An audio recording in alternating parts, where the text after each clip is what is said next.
hukum itu disebut sebagai ilmu hukum sui generis. Apa itu?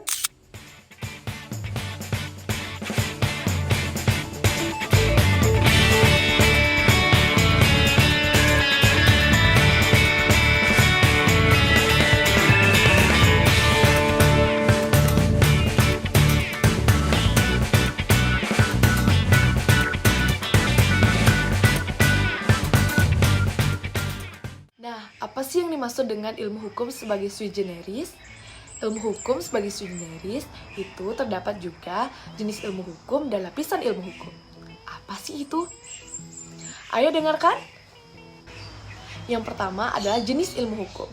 Jenis ilmu hukum dibagi menjadi dua. Yang pertama ilmu hukum normatif dan yang kedua ilmu hukum empiris. Ilmu hukum normatif adalah ilmu hukum yang dimana objek kajiannya adalah norma. Salah satunya yaitu adalah norma hukum. Di mana norma hukum ini adalah norma yang paling kuat berlakunya karena ada sanksi bagi pelanggarnya. Nah, menurut Brueging, norma hukum berisi tentang yang pertama ada perintah atau gebod, yang kedua ada larangan atau verbod, yang ketiga ada pembebasan atau dispensasi atau freestyling, yang keempat ada izin atau tostemi.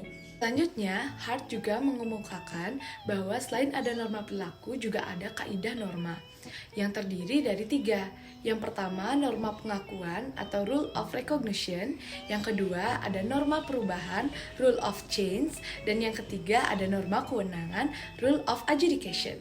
Kemudian, penelitian ilmu hukum normatif juga mengkaji mengenai yang pertama ada asas-asas hukum, yang kedua sistematika hukum, yang ketiga taraf sinkronasi hukum, yang keempat ada perbandingan hukum, dan yang terakhir adalah sejarah hukum. Selanjutnya ilmu hukum empiris. Ilmu hukum empiris memiliki hubungan yang erat dengan bidang-bidang hukum yang lainnya. Yang pertama itu ada sosiologi hukum. Sosiologi hukum mengkaji hukum sebagai hubungan antar manusia mengenai hukum dengan masyarakat. Lalu yang kedua ada antropologi hukum, yang dimana berkaitan dengan kebudayaan.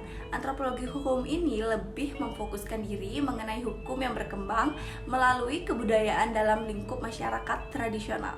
Lalu yang ketiga ada sejarah hukum, di mana mempelajari bagaimana perkembangan hukum dari masa ke masa serta melakukan perbandingan dengan penerapan hukum pada masa lalu dengan masa yang sekarang. Yang keempat ada psikologi hukum, di mana memusatkan perhatian pada individu, bagaimana seseorang berperilaku, karakter seseorang, cara berpikir, tingkah laku manusia, dan sebagaimana yang sangat membantu dalam merumuskan aturan hukum yang sesuai dan tepat untuk diterapkan. Yang terakhir, yang kelima, ada perbandingan hukum dalam tujuan untuk mencari produk hukum yang sesuai ataupun mengkaji produk hukum yang sedang berlaku, apakah pelaksanaannya itu baik atau tidak.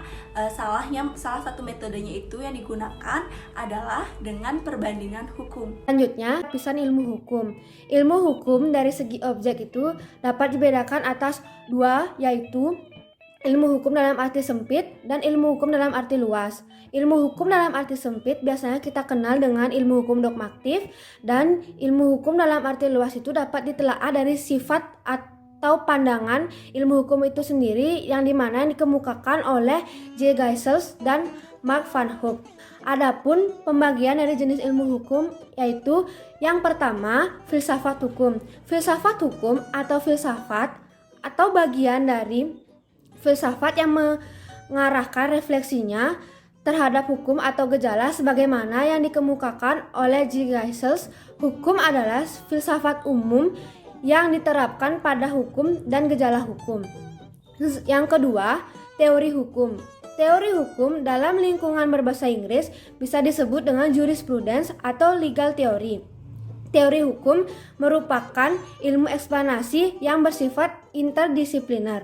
Eksplanasi dalam teori hukum sifatnya itu eksplanasi analisis, sedangkan dalam dogmatik hukum sifatnya itu eksplanasi yuridis, dan dalam bidang filsafat sifatnya itu eksplanasi reflektif. Yang ketiga, dogmatik hukum. Dogmatik hukum merupakan ilmu hukum dalam arti sempit. Titik fokusnya adalah hukum positif. D.H.M. Lewison memberikan batasan pengertian dogmatik hukum sebagai memaparkan, menganalisis, mengsistematisasi, dan menginterpretasi hukum yang berlaku atau hukum yang positif. Yang keempat, praktek hukum. Praktek hukum menerapkan hukum berarti memperlakukan peraturan yang sifatnya umum ke dalam suatu kasus yang sifatnya konkret. Paul menjelaskan, langkah penerapan hukum menjadi 3 bagian. Yang pertama, menemukan hukum. Artinya, menetapkan pilihan di antara sekian banyak hukum yang sesuai dengan perkara yang akan diperiksa oleh hakim. Yang kedua, menafsirkan kaidah hukum dari hukum yang telah dipilih sesuai dengan makna ketika kaidah itu dibentuk.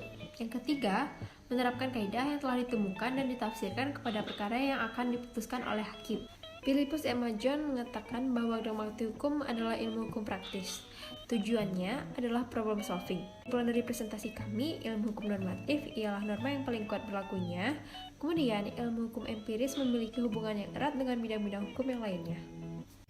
Nah, sampai sini sudah paham kan mengenai ilmu hukum sebagai sui generis, mengenai jenis ilmu hukum dan lapisan ilmu hukum. Kami harap materi yang kami sampaikan menjadi treasure bagi kita semua. Sampai jumpa!